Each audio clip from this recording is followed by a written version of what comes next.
میں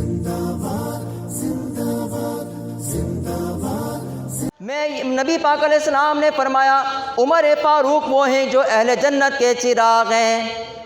یہ لکھ کے آپ نے حضرت عمر فاروق کو سپرد کیا۔ فاروق اعظم نے یہ وصیت کی کہ جب میں انتقال کر جاؤں تو میری قبر میں یہ تحریر رکھ دینا اور اس کو بھولنا نہیں۔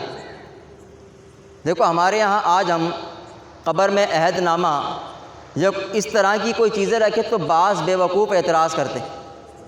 دیکھو یہ عہد نامہ اور دیگر اوراد و وظائف جو قبر میں رکھے جاتے ہیں یہ مسنون ہیں اور حدیث سے ثابت ہیں، اور حضرت علی المرتضیٰ نے جو خبر دی تھی وہ بھی حدیث تھی۔ تو پتہ چلا کہ جب وہ حدیث قبر میں رکھنا جائز ہے تو یہ حدیثیں بھی قبر میں رکھنا جائز ہیں۔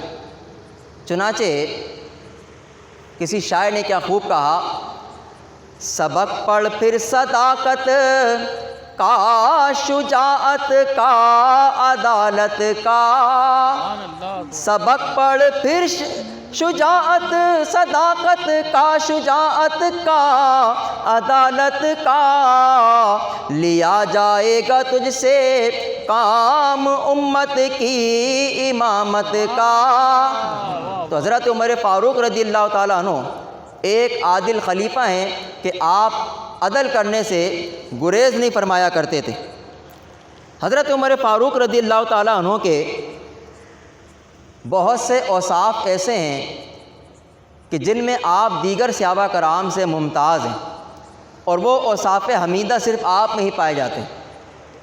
چنانچہ حضرت عائشہ صدیقہ رضی اللہ تعالیٰ عنہ آپ فرماتی ہیں کہ ہم حضور علیہ الصلوۃ والسلام کے ساتھ بیٹھے آپ سے گفتگو کر رہے تھے کہ اچانک ہمیں گلی میں سے بچوں کے شور و غل اور چیخنے چلانے کی آواز آئی۔ آپ فرماتی ہیں کہ حضور علیہ الصلوۃ والسلام اٹھے اور مکان سے باہر تشریف لے گئے۔ دیکھا کہ وہاں ایک عورت ہے جو اچھل کود کر رہی ہے اور اس کے گرد ایک مجمع موجود ہے جو اس کو دیکھ رہا ہے۔ نبی پاک علیہ الصلوۃ والسلام نے فرمایا اے عائشہ آ جاؤ اور تم بھی دیکھو۔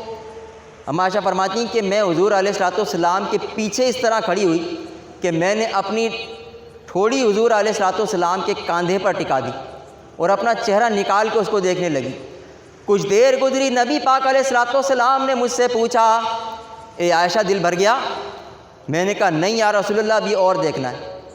پھر کچھ دیر گزری، نبی پاک علیہ السلام نے مجھ سے سوال کیا، میں نے پھر دیکھنے کے بارے میں کہا کہ یا رسول اللہ ابھی اور دیکھنا ہے۔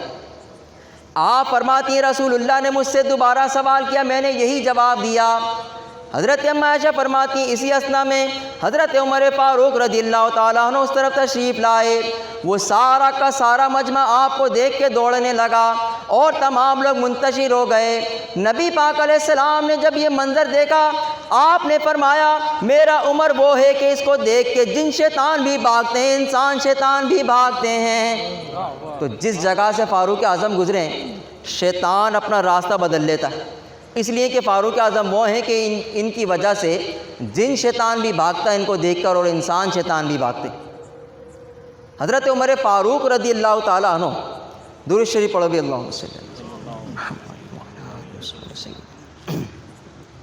مولانا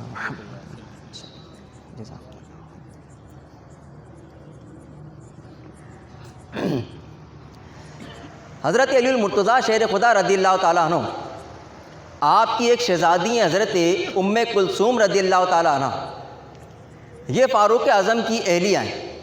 حضرت عمر نے ایک روز ان کو آواز دی تو یہ روتے ہوئے فاروق اعظم کی بارگاہ میں حاضر ہوئی۔ حضرت عمر نے ان سے رونے کا سبب پوچھا۔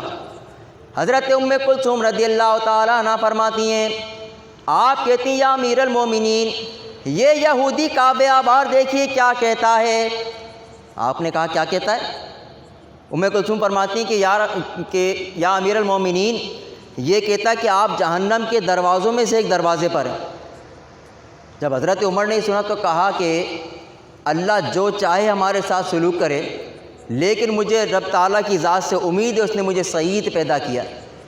حضرت عمر فاروق رضی اللہ تعالیٰ عنہ آپ نے کعبہ آبار کو طلب کیا، وہ تشریف لائے، انہوں نے عرض کی یا امیر المومنین میرے معاملے میں جلدی نہ کیجیے۔ ابھی حج کا مہینہ گزرنے نہ پائے گا آپ جنت میں داخل کیے جائیں گے۔ حضرت عمر بڑے متعجب ہوئے، کہا بھائی یہ کیا کہ کبھی تم ہمیں جہنمی کہتے ہو کبھی جنتی کہتے ہو؟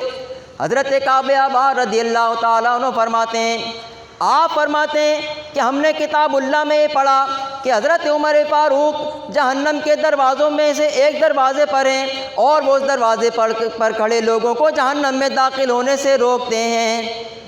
تو فرمایا کہ میرے کہنے کا یہ مقصد تھا کہ آپ جہنم کے دروازوں میں سے ایک دروازے پر ہیں اور لوگوں کو جہنم میں داخل ہونے سے روکتے ہیں۔ اسی لیے حضور علیہ الصلوۃ والسلام نے فرمایا تھا کہ جب تک میرا عمر زندہ رہے گا جہنم کے دروازوں کو تالا لگا رہے گا۔ اس لیے آپ کو قفل جہنم بھی کہا جاتا ہے کہ آپ جہنم پر پڑا ہوا وہ تالا ہیں کہ جس کی وجہ سے لوگ جہنم سے دور رہے۔ اور حضور نے فرمایا کہ عمر کے انتقال کے بعد فتنوں کا دروازہ کھل جائے گا، لہٰذا ایسا ہی ہوا اور لوگوں نے صحابہ کرام کو قتل کیا۔ یہ ہیں حضرت عمر فاروق رضی اللہ تعالیٰ عنہ۔ دو روایتیں ہو گئیں کہ حضرت عمر فاروق رضی اللہ تعالیٰ عنہ کو اللہ نے وہ اوصاف حمیدہ عطا فرمائے کہ دیگر صحابہ کو عطا نہیں فرمائے۔ تیسری روایت، حضور علیہ الصلوۃ والسلام نے فرمایا کہ جب بندے کو قبر میں رکھ دیا جاتا ہے تو دو فرشتے منکر نکیر اس کی قبر میں داخل ہوتے ہیں۔ حضور علیہ الصلوۃ والسلام نے فرمایا کہ